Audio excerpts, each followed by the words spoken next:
మొన్న ఏదైతే ఇన్సిడెంట్ జరిగిందో, మన Kaveri travels private bus fire accident incident ఏదైతే జరిగిందో, ఈ విషయం మీద నేను కొన్ని పాయింట్స్ రేట్ చేసి మరీ మాట్లాడదామని అనుకుంటున్నాను.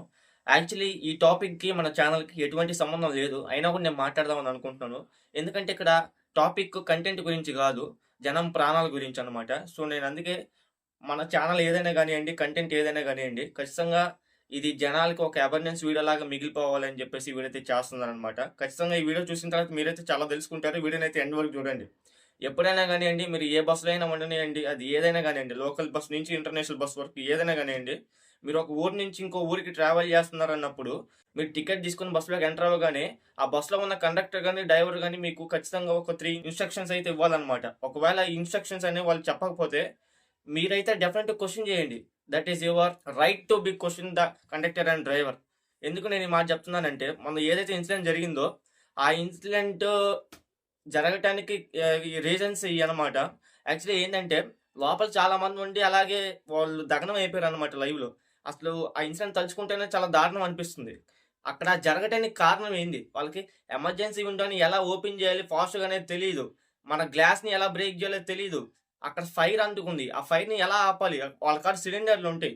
అయి ఎలా యూజ్ చేయాలో తెలీదనమాట.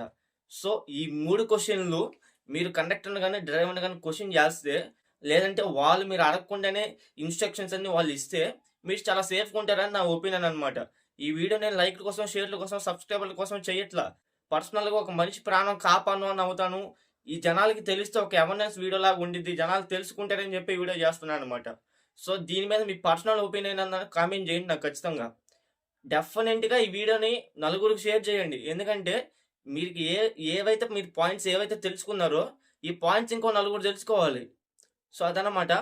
డెఫినెట్‌గా ఇది షేర్ చేయండి. అండ్ ఈ వీడియోకి నాకు లైకులు లేకపోయినా పర్లేదు, సబ్‌స్క్రైబర్స్ రాకపోయినా పర్లేదు. నేను ఫీల్ అవ్వను. అండ్ ఈ వీడియోకి నేను ఎటువంటి బ్యాక్‌గ్రౌండ్ మ్యూజిక్ కూడా పెట్టను. ఎందుకంటే చెప్పాను గదా! నేను ఓన్లీ ఈ వీడియో తీయడానికి పర్పస్ ఏందంటే, ఒక మనిషిని మనం ఎలా సేవ్ చేయాలి అనేది వాళ్ళు తెలుసుకోగలిగితే, రేపటనే రోజున ఇట్లాంటి ఇన్సిడెంట్ మళ్ళీ జరగకుండా ఉంటాయన్నమాట. ఎందుకంటే మళ్ళీ మళ్ళా ఇట్లాంటి ఇన్సిడెంట్ చూడాలంటే చాలా కష్టం. అక్కడ ఆల్రెడీ ఆ బస్సులో ఇద్దరు చిన్న పిల్లలు ఉన్నారన్నమాట. వాళ్ళకి ఊహ కూడా సరిగ్గా తెలీదు. ఇంకా వాళ్ళు ప్రపంచాన్ని కూడా సరిగ్గా చూడలే. అట్లాంటోళ్ళు ఈ ప్రపంచంలో లేకుండా పోయారు. అక్కడ రీజన్ ఏనే గానియండి, మిస్టేక్ ఎవరిదైనా గానియండి, ప్రాణం అయితే పోయింది. ప్రాణ నష్టం జరిగింది కాబట్టి నేను ఈ వీడియో తీస్తున్నాననమాట. సో, ఇది కంటెంట్ అనుకున్నా, ఏదనుకున్నా గాని నాకైతే సంబంధం లేదు. నేనైతే మాట్లాడాలనుకున్నాను, మాట్లాడాను. అండ్ ఈ వీడియోనైతే డెఫినెట్‌గా షేర్ చేయండి. Thank you. జై హింద్.